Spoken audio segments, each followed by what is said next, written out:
My name is Pauline, and today I will be discussing financial intermediation. But first, I have a question.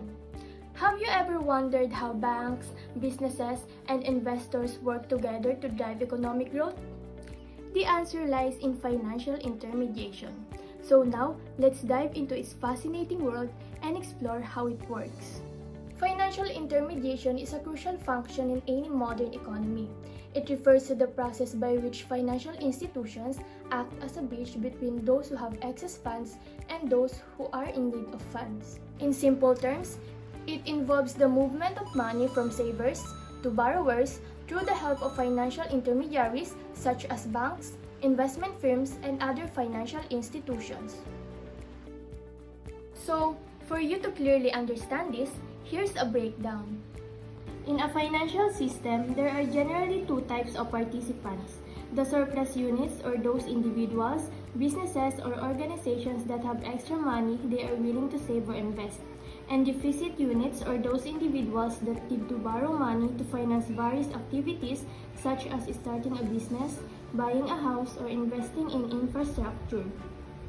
In this context, financial intermediaries collect the surplus funds from savers or surplus units and allocate them to borrowers or deficit units. And that is how financial intermediation works. It allows funds to flow efficiently within the economy, helping both individuals and businesses meet their financial needs. Hi, I'm Lyka. So let's break down how each financial intermediary works. Number 1.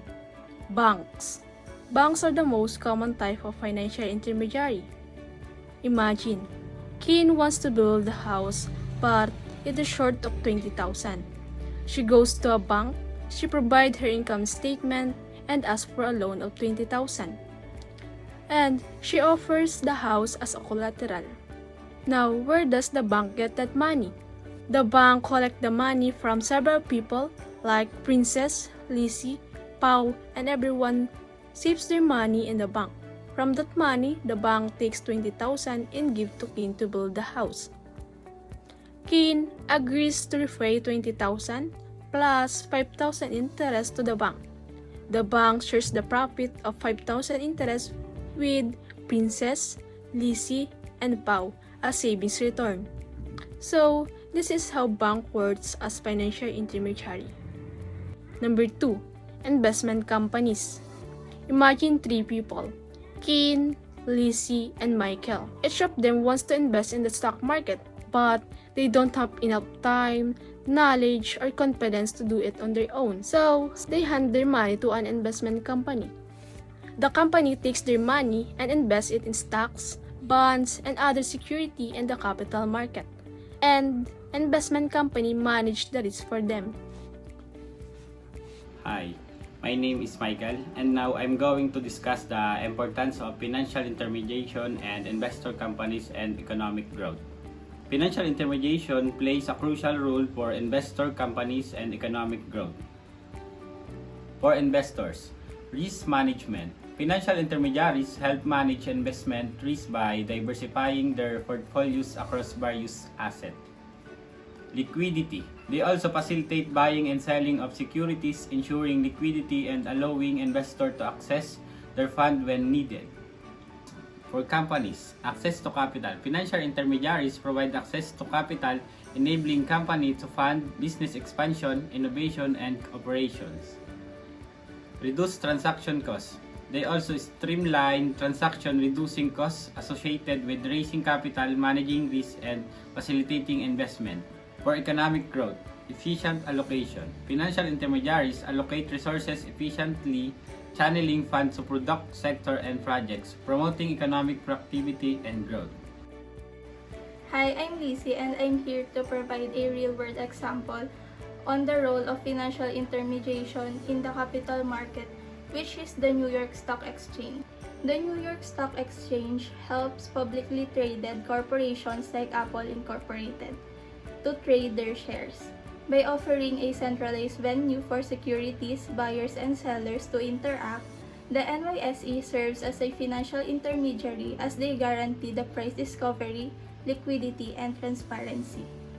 For example, when an investor wishes to acquire Apple stock, They do it through a broker who has access to the NYSE rather than directly from Apple. By matching buy and sell orders, the exchange enables investors to trade effectively without having to locate counterparties on their own.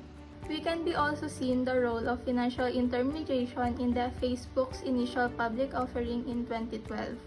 When they decided to go public, it relied on major investment banks such as Morgan Stanley and JP Morgan to act as their financial intermediaries. These institutions played a crucial role in assessing Facebook's financial position, determining the appropriate share price, and underwriting the IPO by purchasing the shares from Facebook and then selling them to the public. This process helped Facebook raise approximately $16 billion, making it one of the largest IPOs in the history. The investment banks also use their extensive networks to distribute shares to a wide range of investors, ensuring a successful launch into the stock market. By facilitating this transaction, financial intermediaries not only reduced the risk for Facebook, but also added liquidity to the market and boosted investor confidence. This example illustrates how financial intermediaries helps bridge the gap between capital seekers and investors, making the capital market more efficient and accessible. Hi, my name is Princess, and today we're going to talk about mutual funds, an investment option that plays a big role in financial world. A mutual funds is a type of investment where many people pool their money together to invest in a diversified portfolio of stock, bonds, or other assets. It's managed by professional fund manager who make the decision about what to do, buy and sell. To make this easier to understand, let me give you the real-world example. The Vanguard 500 Index Fund.